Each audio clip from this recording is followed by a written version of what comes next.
ଏ ବାତ୍ୟା ମୁନ୍ଥାକୁ ନେଇ ସମସ୍ତଙ୍କ ମନରେ ଭୟ ପଶିସାରିଛି। ଏ ସମୟ ଭିତରେ ବାତ୍ୟା ମୁନ୍ଥାର ସ୍ଥଳଭାଗ ଛୁଇଁବାର ଅପଡେଟ୍ ଆସିସାରିଛି। ଆଇଏମଡି ତାର ସୂଚନା ଦେଇସାରିଛି। ଏ ବିଷୟରେ ଆପଣମାନେ ମଧ୍ୟ କିଛି ପରିମାଣରେ ଜାଣିଥିବେ ଯେ ଆନ୍ଧ୍ରପ୍ରଦେଶରେ କାକିନାଡା ନିକଟରେ ସ୍ଥଳଭାଗ ଛୁଇଁବାର ସମ୍ଭାବନା ରହିଛି। କିନ୍ତୁ ମୁଁ ଆଜି ଆପଣଙ୍କୁ ଏଇ ନ୍ୟୁଜ୍ ଅପଡେଟ୍ରେ ସ୍ଥଳଭାଗ ଛୁଇଁବାର ତଥ୍ୟ ସହିତ ଓଡ଼ିଶା ଉପରେ ତାର କ'ଣ ପ୍ରଭାବ ରହିବ, ତାକୁ ନେଇ ଆଇଏମଡି କ'ଣ ସୂଚନା ଦେଇଛି, ସରକାର ତା ଉପରେ କ'ଣ ସତର୍କତା ଅବଲମ୍ବନ କରିଛନ୍ତି, ସେସବୁ ଅପଡେଟ୍ ଆପଣ ଜାଣିବାକୁ ପଡ଼ିବ। ସେଥିପାଇଁ ଆପଣମାନେ ନିଶ୍ଚିତ ଭାବରେ ଭିଡ଼ିଓଟିକୁ ଶେଷ ଯାଏଁ ଦେଖନ୍ତୁ।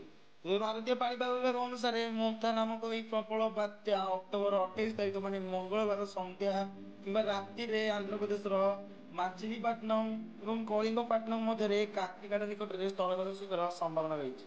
ଯଦିଓ ବାତ୍ୟାଟି ଓଡ଼ିଶାରେ ସିଧାସଳଖ ଧକ୍କା ହେବ ନାହିଁ, ତଥାପି ଏହାର ପ୍ରଭାବରେ ରାଜ୍ୟର ଅନେକ ଜିଲ୍ଲାରେ ପ୍ରବଳରୁ ଅତି ପ୍ରବଳ ବର୍ଷା ଏବଂ ପ୍ରବଳ ପବନ ହେବାର ସମ୍ଭାବନା ରହିଛି। ତେବେ ସେଥିନେଇ ଓଡ଼ିଶାର ଜିଲ୍ଲାଗୁଡ଼ିକ ପାଇଁ ସତର୍କତା ମଧ୍ୟ ଜାରି ରହିଛି। 5ଟି ଜିଲ୍ଲାକୁ ରେଡ୍ ୱାର୍ଣ୍ଣିଂ ଜାରି କରାଯାଇଛି। ଅକ୍ଟୋବର 28-29 ପାଇଁ ମାଲକାନଗିରି, କୋରାପୁଟ, ରାୟଗଡ଼ା, ଗଜପତି ଏବଂ ଗଞ୍ଜାମ ଏହି ଜିଲ୍ଲାମାନଙ୍କ ପାଇଁ ଆଇଏମଡି ପକ୍ଷରୁ ରେଡ୍ ୱାର୍ଣ୍ଣିଂ ଜାରି କରାଯାଇଛି ଏବଂ ନବରଙ୍ଗପୁର, କଳାହାଣ୍ଡି, କନ୍ଧମାଳ, ନୟାଗଡ଼, ଖୋର୍ଦ୍ଧା ଏବଂ ପୁରୀ ଜିଲ୍ଲାରେ ପ୍ରବଳରୁ ଅତି ପ୍ରବଳ ବର୍ଷା ହୋଇପାରେ। ଅକ୍ଟୋବର 27-29 ମଧ୍ୟରେ ଗଞ୍ଜାମ, ଗଜପତି, ମାଲକାନଗିରି, ରାୟଗଡ଼ା, କୋରାପୁଟ, ନବରଙ୍ଗପୁର, ନୂଆହାଣ୍ଡି, କଳାହାଣ୍ଡି, କନ୍ଧମାଳ ଏବଂ ବୌଦ୍ଧ ଭଳି ଜିଲ୍ଲାରେ ପ୍ରବଳ ବର୍ଷା ହେବାର ସମ୍ଭାବନା ରହିଛି। ତେବେ ଦକ୍ଷିଣ ଓଡ଼ିଶାର ପବନର ବେଗ ଘଣ୍ଟା ପ୍ରତି 60ରୁ 70 କିଲୋମିଟର ପର୍ଯ୍ୟନ୍ତ ବଢ଼ିପାରେ ଏବଂ ପୁରୀ, ଖୋର୍ଦ୍ଧା, କନ୍ଧମାଳରେ ଘଣ୍ଟା ପ୍ରତି 50ରୁ 70 କିଲୋମିଟର ପର୍ଯ୍ୟନ୍ତ ହେବାର ସମ୍ଭାବନା ରହିଛି।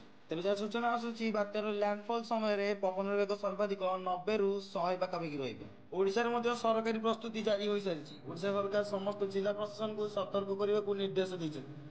ବିପଦପ୍ରବଣ ଅଞ୍ଚଳରେ ଅଧିକାରୀମାନଙ୍କ ଛୁଟି ବାତିଲ କରାଯାଇଛି। ଏନଡିଆରଏଫ୍ ଓ ଅଗ୍ନିଶମ ବାହିନୀ ପ୍ରସ୍ତୁତ ଅଛନ୍ତି। ମତ୍ସ୍ୟଜୀବୀ ପାଇଁ ମଧ୍ୟ ସତର୍କତା ଜାରି କରାଯାଇଛି। ଅକ୍ଟୋବର 26 ପରଠାରୁ ସମୁଦ୍ରକୁ ନ ଯିବା ପାଇଁ ମତ୍ସ୍ୟଜୀବୀମାନଙ୍କୁ ପରାମର୍ଶ ଦିଆଯାଇଛି। ସରକାରୀ ସୂତ୍ରରୁ ମିଳିଥିବା ସୂଚନା ଅନୁଯାୟୀ ସମସ୍ତ ସୁରକ୍ଷା ବାହିନୀ ସଜାଗ ଅଛନ୍ତି ଏବଂ ଜରୁରୀ ପରିସ୍ଥିତିର ମୁକାବିଲା ପାଇଁ ପ୍ରସ୍ତୁତ ରହିଛି। ତେବେ କିନ୍ତୁ ଏହା ମଧ୍ୟ ସତ୍ୟ ଯେ ବାତ୍ୟା ଲ୍ୟାଣ୍ଡଫଲ୍ ନ କରିବା ଯାଏଁ ତାର ଲକ୍ଷ୍ୟସ୍ଥଳ କେବେ ନା କେବେ ମଧ୍ୟ ଚେଞ୍ଜ ମଧ୍ୟ ହୋଇପାରେ।